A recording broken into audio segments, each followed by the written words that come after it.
वैशाख मास में सुनी जाने वाली 7 बहुओं की कहानी। नमस्कार, आज मैं आपको वैशाख मास की बहुत ही प्यारी कथा सुना रही हूँ, जो 7 बहुओं की कथा है। वैशाख मास में कथा कहानी सुनने का विशेष पुण्य होता है। तो आइए पूरी श्रद्धा और भक्ति के साथ वैशाख मास की इस कहानी का श्रवण करें। एक गांव में एक सेठ सेठानी रहते थे।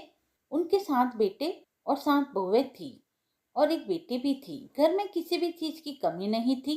जब वैशाख का महीना आया तो सेठानी ने अपने बेटों और बहुओं से कहा, बेटा, वैशाख का महीना शुरू हो रहा है। अब हमें सुबह जल्दी उठकर स्नान करना चाहिए और पुण्य कमाना चाहिए।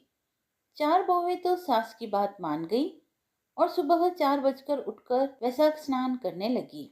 लेकिन बाकी की 3 बहुओं ने इस बात को मानने से इनकार कर दिया। उन्होंने कहा, हमसे इतनी सुबह नहीं उठा जाता, हम तो आराम से सोएंगी। समय बीतता गया। जो बहुएं वैशाख स्नान और पूजा पाठ करती थी, उनके घर में बरकत होने लगी। उनके बच्चे स्वस्थ और सुंदर हुए और घर में सुख शांति छा गई। यह देखकर जो 3 बहुएं जिन्होंने वैशाख स्नान व पूजा नहीं की थी, उनके मन में जलन होने लगी और जलन के मारे वे परिवार से अलग हो गई और अपनी सास और जेठानियों पर आरोप लगाने लगी।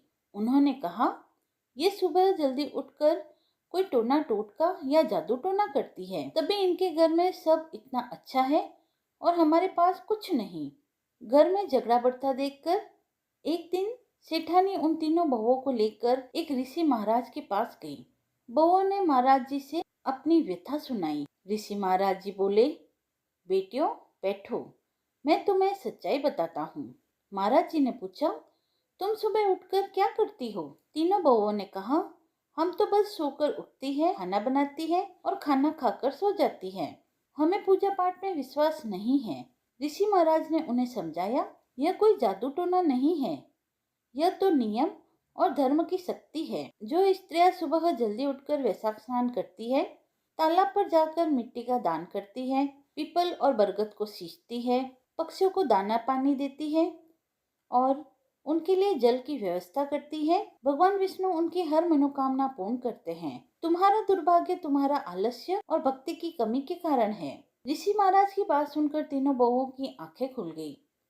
उन्हें अपनी गलती का एहसास हुआ और वे ऋषि महाराज के चरणों में गिर पड़ी। उन्होंने उसी दिन से नियम धर्म करने का संकल्प ले लिया। हालांकि आधा वैशाख निकल चुका था, फिर भी उन्होंने श्रद्धा के साथ बाकी के बचे हुए दिनों में स्नान और दान किया। धीरे धीरे उनके घर से भी दरिद्रता और कलेश दूर हो गए। उन्होंने अपनी ननद को बुलाया, ब्राह्मणों को भोजन कराया, वैशाख का उद्यापन किया और पूरे परिवार के साथ मिलजुल कर रहने लगी। घर में फिर से खुशियां और बरकत लौट आई। यह कहानी हमें यह सिखाती है कि धर्म की जड़ें हमेशा गहरी होती हैं।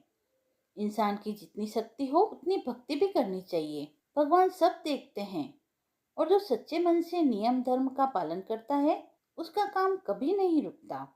हे विष्णु भगवान, जैसे आपने उन बहुओं को सद्बुद्धि दी और उनके घर भरे, वैसे ही इस कथा को कहने वाले, सुनने वाले और पुकारा भरने वाले सभी भक्तों पर अपनी कृपा बनाए रखना। कथा समाप्त हुई। यदि आपको यह कहानी पसंद आई हो तो आप कमेंट बॉक्स में जय श्री हरि लिखकर अपनी भक्ति को व्यक्त करें। जय श्री हरि।